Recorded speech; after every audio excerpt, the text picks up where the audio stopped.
നമ്മൾ ജീവിക്കുന്നത് ഡിജിറ്റൽ യുഗത്തിലാണ്. വിരൽത്തുമ്പിൽ ലോകം മുഴുവൻ എത്തുന്ന കാലം. സർക്കാർ സേവനങ്ങൾ ഇപ്പോൾ ജനങ്ങളുടെ വീട്ടുപടിക്കൽ എത്തുന്നു എന്ന് നാം അഭിമാനത്തോടെ പറയാറുണ്ട്. എന്നാൽ നമ്മുടെ രാജ്യത്തിൻ്റെ യഥാർത്ഥ ചിത്രം ഇതാണോ? ഇന്ന് സോഷ്യൽ മീഡിയയിലൂടെ നമ്മൾ കണ്ടുകൊണ്ടിരിക്കുന്ന നമ്മുടെ ഹൃദയത്തെ പിടിച്ചുകുലുക്കുന്ന ഒരു ദൃശ്യമുണ്ട്. ഛത്തീസ്ഗഡിലെ ഒരു വനപാതയിലൂടെ 90 വയസ്സുള്ള അവശയായ ഒരു അമ്മായിയമ്മയെ സ്വന്തം ചുമലിലേറ്റി 9 കിലോമീറ്ററോളം നടക്കുന്ന ഒരു മരുമകളുടെ ദൃശ്യങ്ങൾ. അവർ ഒരു തീർത്ഥാടനത്തിന് പോവുകയല്ല, മറിച്ച് തങ്ങൾക്ക് അവകാശപ്പെട്ട ഒരു ചെറിയ തുകയ്ക്ക് വേണ്ടി നമ്മുടെ ഭരണകൂടത്തിന് മുന്നിൽ കൈനീട്ടാൻ പോകുകയാണ്. എന്തിനാണ് അവർ ഈ ദുരിതം സഹിക്കുന്നത്? വെറും 1500 രൂപയുടെ പെൻഷന് വേണ്ടി. ഈ കഥ നമ്മുടെ സിസ്റ്റത്തിന് നേരെയുള്ള ഒരു ചോദ്യചിഹ്നമാണ്. ഛത്തീസ്ഗഡിലെ സുർഗുജ ജില്ലയിലുള്ള മെയിൻപറ്റ് മേഖല, അടിസ്ഥാന സൗകര്യങ്ങൾ പോലുമില്ലാത്തൊരു ഗ്രാമം. അവിടെ നിന്നാണ് സുഖ്മാനിയ ബായ് എന്ന സ്ത്രീയുടെ കണ്ണുനീർ അണിയിക്കുന്ന ദൃശ്യങ്ങൾ പുറത്തു വന്നത്. 90 വയസ്സുള്ള തീരെ നടക്കാൻ കഴിയാത്ത തൻ്റെ അമ്മായിയമ്മയും ചുമലിലേറ്റി അവർ നടന്നു തീർത്തത് ചില്ലറ ദൂരമല്ല, നീണ്ട 9 കിലോമീറ്ററുകൾ. നിരപ്പായ ഒരു കോൺക്രീറ്റ് റോഡിലൂടെയല്ല ഈ യാത്ര, കല്ലും മുള്ളും നിറഞ്ഞ ദുഷ്കരമായ വനത്തിലൂടെയാണ് ഈ പെണ്ണുങ്ങൾ നടന്നു നീങ്ങുന്നത്. ഇടയ്ക്ക് മുറിച്ചു കടക്കാൻ ചെറിയ അരുവികളുമുണ്ട്.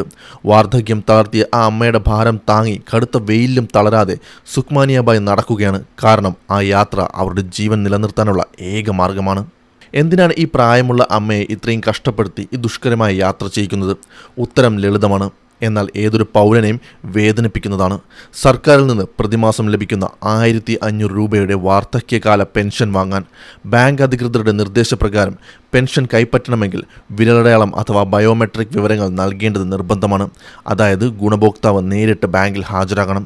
ഗതാഗത സൗകര്യങ്ങളില്ലാത്ത, വാഹനങ്ങൾ എത്താൻ കഴിയാത്ത ഈ ഗ്രാമത്തിൽ നിന്ന് ബാങ്കിലെത്താൻ അവർക്ക് മുന്നിൽ വേറെ വഴികളില്ലായിരുന്നു. മരുമകളുടെ ചുമലിലേറി ജീവശ്വാസം മാത്രം ബാക്കിയുള്ള ആ അമ്മ തനിക്ക് അവകാശപ്പെട്ട 1500 രൂപയ്ക്ക് വേണ്ടി യാത്ര തുടരുകയാണ്. അവരോടൊരാൾ ചോദിച്ചു, എന്തിനാണ് ഇങ്ങനെ ഈ പ്രായമുള്ള അമ്മയെ ചുമലിലിറ്റുന്നത്? ബാങ്കുകാർക്ക് പണം വീട്ടിൽ കൊണ്ട് തന്നൂടെ? ഇതിന് സുഖ്മാനിയ ബായ് പറഞ്ഞ മറുപടി ഇതാണ്: ഇല്ല, ബാങ്കിൽ അവർ നേരിട്ട് വരണമെന്ന് പറഞ്ഞു. നേരിട്ട് വന്ന് വിരലടയാളം പതിപ്പിച്ചില്ലെങ്കിൽ പണം തരില്ല. വണ്ടികൾ ഇങ്ങോട്ട് വരാൻ കഴിയില്ല. അവർക്ക് നടക്കാനും വയ്യ. അതുകൊണ്ട് ഞാൻ തന്നെ ചുമക്കുകയാണ്. പലപ്പോഴും മാസങ്ങളോളം പണം കിട്ടാറില്ല. അപ്പോൾ എല്ലാം കൂടി ഒന്നിച്ചു വാങ്ങാനാണ് ഈ കഷ്ടപ്പാട്. ഇതാണ് യാഥാർത്ഥ്യം. ഒരു നേരത്തെ ഭക്ഷണത്തിന് വക കണ്ടെത്താനുള്ള സാധാരണക്കാരൻ്റെ പോരാട്ടം. ഇത് സുഖ്മാനിയ ബായുടെ മാത്രം കഥയല്ല.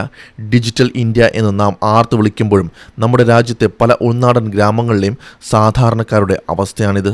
വഴിയിലൂടെ പോയ ഒരു സ്ത്രീ പകർത്തിയ ഈ വീഡിയോ സോഷ്യൽ മീഡിയയിൽ എത്തിയതോടെ വലിയ പ്രതിഷേധമാണ് രാജ്യമെങ്ങും ഉയരുന്നത്. സേവനങ്ങൾ വീട്ടുപടിക്കൽ എത്തുമെന്ന് പറയുന്ന അധികാരികളുടെ കണ്ണു തുറപ്പിക്കാൻ ഈ ഒറ്റ ദൃശ്യം മതിയെന്ന് സൈബർ ലോകം ചൂണ്ടിക്കാട്ടുന്നു. ഭരണകൂടങ്ങൾ മാറുന്നു, കോടികളുടെ വികസന പദ്ധതികൾ പ്രഖ്യാപിക്കപ്പെടുന്നു. എന്നാൽ പാവപ്പെട്ടവൻ്റെ ജീവിക്കാൻ വേണ്ടിയുള്ള നെട്ടോട്ടത്തിന് മാത്രം ഒരു മാറ്റവുമില്ല. ഒരു വശത്ത് സാങ്കേതിക വിദ്യയുടെ വളർച്ചയെക്കുറിച്ച് നാം വാചാലരാകുമ്പോൾ, മറുവശത്ത് അടിസ്ഥാന ജീവിതാവശ്യങ്ങൾക്കായി സ്വന്തം അമ്മായിയമ്മയും ചുമന്ന് കിലോമീറ്ററുകൾ താണ്ടുന്ന ഈ സ്ത്രീ നമ്മുടെ സിസ്റ്റത്തിന്റെ പരാജയത്തെയാണ് തുറന്നുകാട്ടുന്നത്. ഡിജിറ്റൽ ഇന്ത്യ എന്ന സ്വപ്നം യഥാർത്ഥത്തിൽ സാക്ഷാത്കരിക്കപ്പെടേണ്ടത് ഏറ്റവും താഴെത്തട്ടിലുള്ളവരിലേക്ക് അതെത്തുമ്പോഴാണ്.